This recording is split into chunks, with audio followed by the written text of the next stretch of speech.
Mon podcast IMO. Bienvenue dans ce nouvel épisode de Mon podcast IMO, le podcast qui vous parle d'immobilier 7 jours sur 7 et sur toutes les applications de podcast. Nous retrouvons comme régulièrement Bruno Rouleau, notre expert en crédit. Bonjour Bruno. Bonjour Fred. Vous êtes porte-parole du courtier Inenfi Crédit, un réseau de courtiers qu'on retrouve dans toute la France, précisons-le. Et vous allez aujourd'hui répondre à cette question. C'est quoi la différence entre report et suspension d'échéance ? De la crise sanitaire, on n'en est pas encore sorti, mais les souplesses bancaires qui avaient été mises en place lors du tout premier confinement, a priori, n'ont pas été renouvelées lors des confinements suivants. Ça concernait notamment en 2020 tout ce qui était suspension ou report d'échéance de prêt. Mais c'est quoi la différence entre la suspension et le report d'échéance de prêt, Bruno ? C'est vrai que l'arsenal des dispositions prévues par les banques en mars-avril 2020 était important car à l'époque, on était dans une inconnue totale quant à la portée et à la durée de la situation. Le soutien des entreprises et de l'État auprès des salariés notamment a permis d'amortir la précarité et les situations de défaillance constatées dans le remboursement des encours de crédit aux ménages. Cela dit, plusieurs milliers d'emprunteurs avaient néanmoins demandé, souvent par précaution, le report ou la suspension de quelques échéances de leur crédit qui leur ont été, dans la très très grande majorité des cas, accordées. Alors, la suspension d'échéance, c'est le fait d'avoir le droit de ne pas honorer partiellement ou totalement, c'est important comme nuance, un certain nombre d'échéances de remboursement de leur crédit.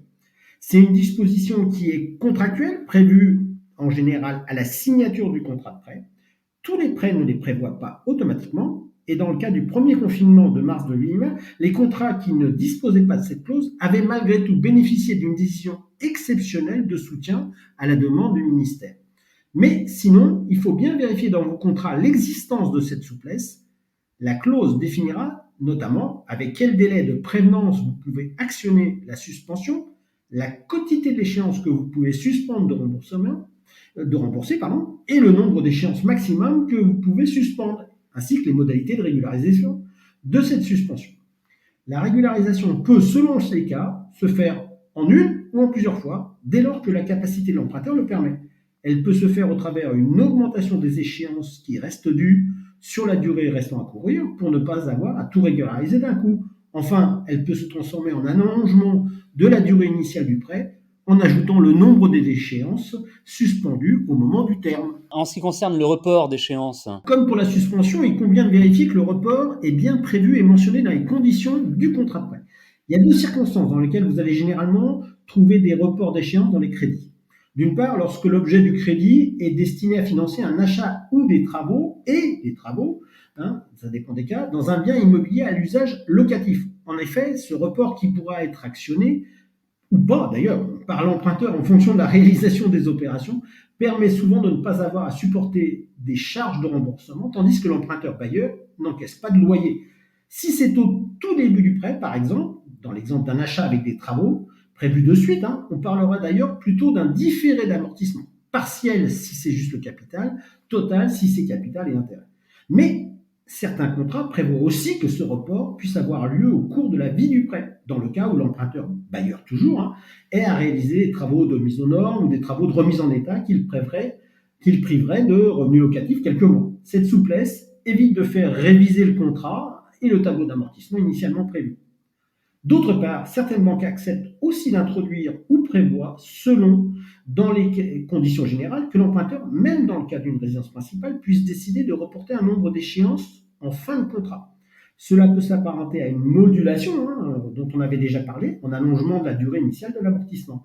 Cette souplesse est forcément limitée en nombre d'échéances et dans ces cas-là, l'option ne peut pas être actionnée avant un certain temps déjà de remboursement du crédit normal, ce afin d'éviter des risques d'insolvabilité déguisés ou cachés. est-ce que je peux demander à ma banque de modifier mon contrat pour prévoir cette clause si elle n'existait pas à l'origine ? Effectivement, comme je vous l'ai dit, ce sont des clauses qui sont prévues aux conditions générales et à l'origine. Une demande de la sorte revient à modifier le contrat. Les tables informatiques, parce que tous les contrats de prêt sont gérés ensuite par des tables informatiques de gestion de votre contrat. Si la souplesse n'est pas prévue au début, ça risque de poser un problème et elle va sans doute pas pouvoir traiter la situation correctement. Il faut donc bien vous renseigner auprès de votre banque s'il y a de fortes probabilités qu'on vous demande si votre besoin correspond à un besoin immédiat ou s'il peut attendre.